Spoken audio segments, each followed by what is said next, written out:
Hi everyone. Let's see. Hi everyone. This is Ifeoma Odunlami, and let me get my information on the screen. Um, Good afternoon, everyone. This is Ifeoma Odunlami, immigration attorney from the Odunlami Law Firm. Our office is in New Jersey, but we serve clients in all 50 states. So, you guys, I am so excited today, and I have some really great news to share. And I want to wait until we get more people. This is so great. So, today I want to talk about an immigration success, an immigration win. So, yesterday we got um, we got a notice of a green card approval. So, I want to talk to you guys about it, and I see people are joining me. Guys, please say hello when you join. Tell me where you're joining from. Wave hands, let me know you're here with me. And I'm really excited. I'm literally bouncing off my chair because I have such great news to share with you guys. So, hi, Gabby. Hi, I think Lily Gabriels. Hi, everyone. Hi, Joe. Thank you for joining. Hi, Lily Gabriels. I saw you. Hi, everyone. So let me get started because I only have a really short period of time to do this, but I wanted to come in so you guys know of how this delays have been so crazy with USCIS, with people who have filed immigration papers. The delays were kind of bad before, but they've gotten really bad they got really bad because of COVID. A lot of the consulates were closed. A lot of in America here, they were working at a smaller capacity. So even though COVID is kind of under control, knock on wood, we're still suffering from the delays from that period. But we got a green card for a client in 5 months. Yep, 5 months. Hi, Tammy from New Jersey. Nice to meet you. So I want to talk about the case type that we were able to successfully get this client a green card in 5 months. Hi, Winston from Georgia. Thank you for joining us. So this client, we filed a petition called a special immigrant juvenile status for him. And I'm going to talk about it in a little while. Thank you, Joe. Congratulations. Yes, congratulations to my client. Congratulations to my team. So we filed a petition in May. And just yesterday, we got the green card in the mail. He didn't show up for an interview, nothing like that. So basically, from May to October, when we put in the petition, 5 months, and he has his green card. And the difference this is going to make to this young man's life, right? Tremendous. He's going to be able to get a driver's license. He's going to be able to go to complete college, get a job. You know, his life is in front of him, right? Something that he could not have done before if he didn't get a green card.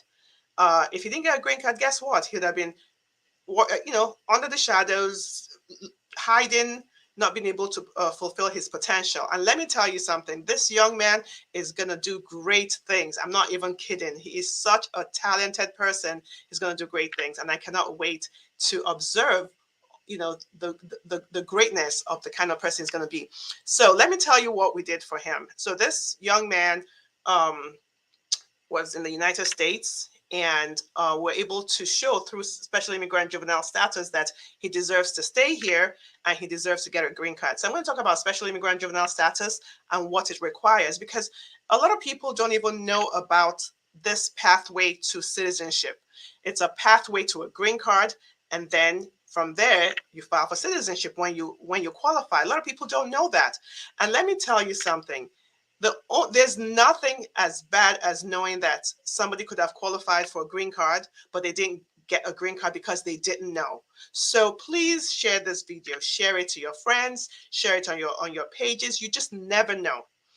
So special immigrant juvenile status is also called the youth visa. This is a visa for young people, right? So the requirements are you have to be single, and you have to stay single throughout the process of the petition, the I-360 petition, right? You have to be single or married. You have to be under 21. Now, this age requirement differs from state to state. In some states is 18, in other states is 21. In New Jersey, New York, Maryland, I think Virginia, it's 21. In other states, it's 18, and I heard that in some other states it's 19. Now, there are two components to filing a SIJS case. The first starts with family court, and then when you get the order, you go to you take the order and you file it with USCIS. So let me go over the requirements. I said first, you must be single and unmarried. You must be under the required age, which could be 18, 19, or 21, depending on the state. You have to show that you have been abused, abandoned, or neglected by at least one parent. Now, this is really important. You do not have to show that you've been abused, abandoned, or neglected by both parents. The requirement is only one. And then, listen to this. There's something else called a similar basis under state law. So in some states, the death of a parent is regarded as abandonment. So if you have somebody who's under the requisite age, who is single, and who has a parent who has passed away, right?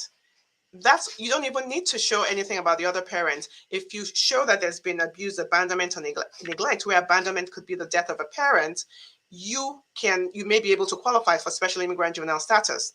So the fourth is to show that reunification with either of the parents is requirement. Reunification with that parent, the abusive parent, is not viable because of the abuse and abandonment or neglect. Now, the court has to make a finding with regards to this, right? So that requires that there's a court hearing in family court, right? And then the fifth is that it's not in the child's best interest to be returned to their country, right? And to do this, a lot of times we show country conditions, right? Now, those are the 5 things you need to be able to present this case to family court. Now, you also need a guardian. There has to be somebody who's willing to step forward to be appointed your guardian in family court, right? Now, another misconception is that the guardian has to be a US citizen or green card holder. The guardian does not have to be a US citizen. The guardian does not have to be a green card holder. The guardian can be undocumented. The guardian can actually be one parent, maybe the non-abusive parent. So once this is done, when you go to court, there's a hearing. The judge typically will ask questions of the child to, determine whether they have indeed been abused, abandoned, or neglected. They have to determine whether reunification would not be possible. They have to determine whether the child should not be allowed to return to their country because they're better off here. So those are the factual findings that the court has to make. And when the court makes these factual findings, right, they have an order. We call it a predicate order.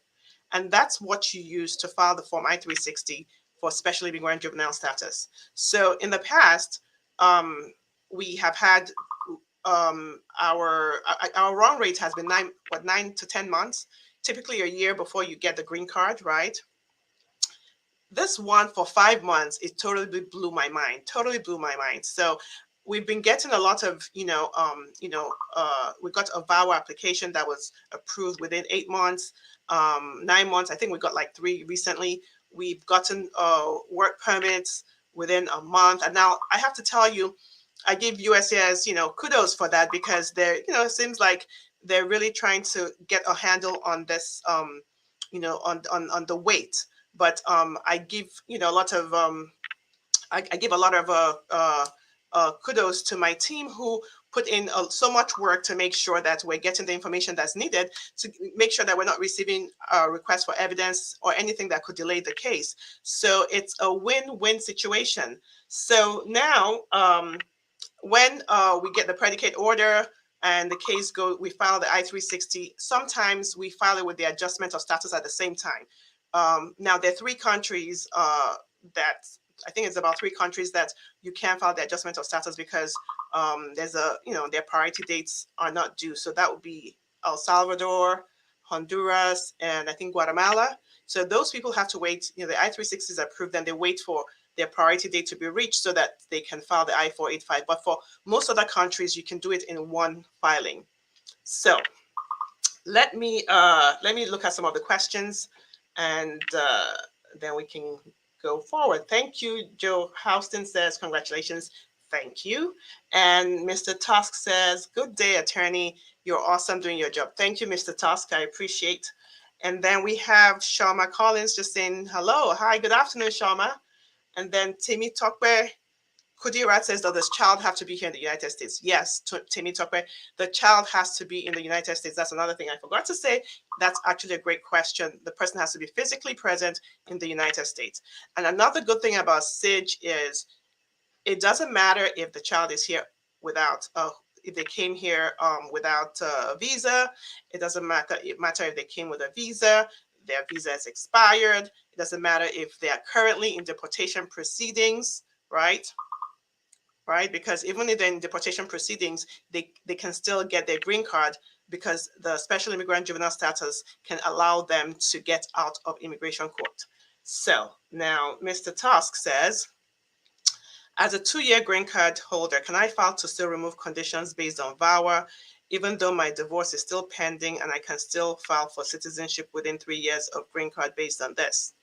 So Mr. Tusk, I'm going to break down your question, right? As a 2-year green card holder, yes, you can file to remove the condition based on extreme cruelty or physical abuse, which is what I assume you're calling VAWA. But remember, VAWA is a different relief for those who never got a green card, right? It's still the same basis, which is you're looking to, to get a waiver. That's why it's called a waiver of the joint filing requirement based on abuse and physical battery, okay? Yes, you can do that. And even though your divorce is still pending, so what? Doesn't matter. That's a separate waiver on its own, and that waiver can stand on its own. As a matter of fact, it's actually a good idea if you can get your your conditions removed through extreme cruelty or physical abuse, because after 3 years, you now qualify to file for naturalization as opposed to getting it through divorce. If you get it through divorce, you have to wait for 5 years to get your green card. And I recommend that if your divorce is still pending, you want to make sure that it's actually a good thing that you're filing, that you're able to file using the abuse waiver, because if your divorce process is not completed by the time you're called for that interview for the I-751, which is the which is the removal of conditions, that you will be denied if your divorce is not completed. So you have doing it through the abuse, and the abuse waiver actually allows you to proceed. So you just have to prove your case, like I talked about this yesterday. So if you get a chance, take a look at my video from yesterday to know what you need to do to remove your conditions based on abuse and physical abuse and battery. So I think that's all the questions I have for today. So guys, congratulations to my client who now is a green card holder. And so I have to let you guys know, if you know somebody who this might be helpful to, please share the video. My office is in New Jersey, but we serve clients in all 50 states. My number is 973-993-1900. For the family court portion, of course, for SIJS, I only do New York and New Jersey for family court because you have to be admitted to the state in family court. But for immigration matters, I work with clients from all 50 states. So thank you guys, and wish me a happy birthday. Today is my birthday. And so I'm really having a great time because we've gotten a lot of good news in the past. We've just gotten a lot of fast processing, and that is always great news for us. So have fun. Take care.